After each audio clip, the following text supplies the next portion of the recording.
అలాంటి అలక్ష్మిని తెగగొట్టడం కోసం అలక్ష్మిని పోగొట్టుకుని లక్ష్మిని పొందడం కోసం అగ్నిజ్యోతుడనే బ్రాహ్మణుడిని ప్రార్థించి అక్కడికి దౌత్యం అంటే అక్కడికో వర్తమానాన్ని పంపించి ఆ కృష్ణుడిని స్వయంగా తన దగ్గరికి రప్పించుకుని మరి ఆవిడ జయలక్ష్మిని వివాహ రూపంగా పొందింది రుక్మిణి. జయలక్ష్మి, అలక్ష్మి పోయింది, లక్ష్మి వచ్చింది. సరస్వతి అనే విద్యాలక్ష్మి అంటారు. తాను కూర్చున్నటువంటి ఏ కొమ్ముందో ఆ కొమ్మనే నరుక్కుంటున్నాడు కాళిదాసుడు. మూకుడనే మహానుభావుడు మౌనం, అదే విధంగాను మూగబాడుగా ఉండి అక్షరం కూడా పలకలేని జ్ఞానంతో ఉన్నాడు.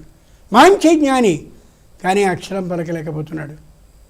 ఏదో పూర్వజన్మలో చేసినటువంటి చిన్న పొరపాటు కారణంగా ఈ వచ్చిన అలక్ష్మిని అమ్మవారు అనుగ్రహిస్తూ ఈ కాళిదాసుకి అద్భుతంగా నాలుక మీద బీజ అక్షరాలని లిఖించి అమోఘమైనటువంటి పాండిత్యాన్ని ఇచ్చింది. నాలుక మీద బీజాక్షరాలు అందరూ రాస్తే ఫలించే అవకాశం ఉండనే ఉండదు. సరస్వతికి మాత్రమే ఆ శక్తి ఉంది, ఆమె మాత్రమే దానికి అధికారిని, అర్హురాలు కూడా. అలాగే కాళిదాసుకి కవిత్వాన్ని ఇచ్చినట్లుగా సోహం త్వమేవాహం త్వమేవాహం, నువ్వే నేను రా నేనే నువ్వు రా అని కాళిదాసుతో సరస్వతీదేవి. అలాగే మూకుడనేటటువంటి వానికి స్వచ్ఛమైనటువంటి కవిత్వాన్ని అనుగ్రహించి పంచశతి 500 శ్లోకాలని ధారాళంగా ఆశువుగా చెప్పగలిగిన శక్తి ఇచ్చింది. అదిగో అది నిజమైనటువంటి విద్యాలక్ష్మి.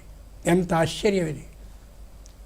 శ్రీలక్ష్మి, శ్రీలక్ష్మి అంటే ధనలక్ష్మి. మనం అనుకునే డబ్బు. వరలక్ష్మి అనగానే డబ్బులు.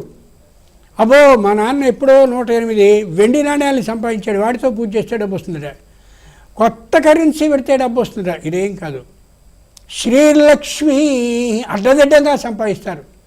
వాడికి ఏ వాగం లేదని తెలిసినప్పటికీ కూడా వైద్యం చేయడం, వాడు నిజంగా అవసరం లేకపోయినా కూడా అతన్ని ఏదో ఒక చిన్న ఇబ్బందిగా నిష్కారణంగా ఇబ్బందిలో గుదిగుచ్చి వాడు మనశ్శాంతి లేకుండా ఉండేలా చేసి సంపాదించడం జరుగుతూ ఉంటుంది. ఇదంతా అలక్ష్మి.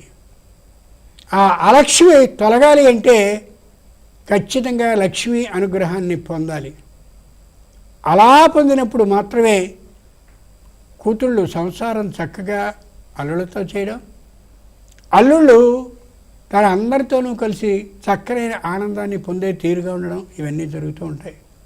అలక్ష్మి అలా సంపాదించిన ద్రవ్యాన్ని అమ్మవారు ఇష్టపడదు. అంత గొప్పగా కూడా పూజ చేస్తే సంతోషించదు ఆవిడ. నిజాన్ని నిజంగా మాట్లాడుకున్నాం.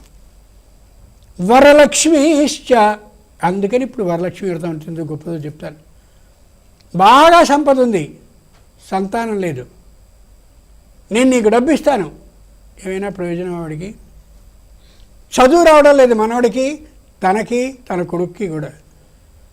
వాడికి చదువు అవసరం తప్ప వరం రూపంగా వాడికి ఏదో ఇంకోటి ఏదో ఇస్తే ప్రయోజనమా? అలా ఎవరికి ఏది లేదో, ఏ లోటుతో సంసారం ఉందో ఆ లోటుని తీర్చగలిగిన అమోఘమైన శక్తి వరలక్ష్మికి మాత్రమే ఉంటుంది. రే, నీకు సంతానం లేదా? సంతానాన్ని వరంగా ఇస్తా, తీసుకో. నీకు చదువు లేదా? చదువుని వరంగా ఇస్తా, తీసుకో, నన్ను ఆరాధిస్తే ఇస్తా. అలాగే నీకు గెలుపు లేదా? జయాన్ని నీకు ఇస్తాను, తీసుకో. నీ కూతురికి వివాహం కావడం లేదా? ఉద్యోగం రావడం లేదా? నీ పుత్రుడికి ఇస్తాను, నువ్వు వరంగా కోరుకో, నన్ను ఆరాధించి అని ఏది వరంగా నీకు అడుగుతావో లోటు కారణంగా ఆ వరాన్ని ఇచ్చే లక్ష్మి వరలక్ష్మి. మొత్తం అందరు లక్ష్ముల కంటే గొప్ప లక్ష్మి వరలక్ష్మి. కేవలం డబ్బు మాత్రం కాదు, ఈ డబ్బులు కానీ అబ్బో ఎక్కడెక్కడి రూపాయలు, విదేశాలు, ఆ దేశాలు, ఈ దేశాలు, బంగారు నాణ్యాలు కూడా పెట్టి తీసుకురావడం అమ్మవారికి ఇష్టమైన విషయం కాదు.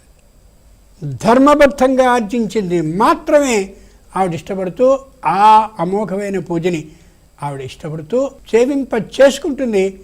సేవించేలా నిన్ను మార్గదర్శకురాలుగా తీర్చిదిద్దుతుంది. అది దీంట్లో ఉండే అని ఎవరో చెప్తారు. 24 నైవేద్యాలు చేయడం కోసం ఆవిడ శ్రమించలేదు కాబట్టి ఎక్కడో దగ్గరగా ఉండేటటువంటి హోటల్కో కేటరర్కో ఆర్డర్ ఇస్తుంది. సాధ్యాన్ని అసాధ్యాన్ని ఆలోచిద్దాం, లోక అనుభవాన్ని గమనించి చూద్దాం. అస్సలు ఈ ధర్మం మీద విశ్వాసం లేనివాడు, స్నానం కూడా చేయనివాడు, పళ్ళు శుభ్రం కూడా చేసుకునేటువంటి వాడు ఇష్టవచ్చుడిగా తయారు చేసి మనకి పంపిస్తే అమ్మవారికి నైవేద్యమా? ఎంత ఘోరం అది. నీవు ఏవి వండగలిగిన శక్తి నీకుందో, లేదా నీ అత్తగారు కానీ లేదా నీ తల్లిగారు కానీ ఏదైనా చేయగలిగితే స్వచ్ఛంగా ఆ రోజున ఉత్పత్తి చేసినటువంటి సిద్ధం చేసినటువంటి ఆ నైవేద్యాన్ని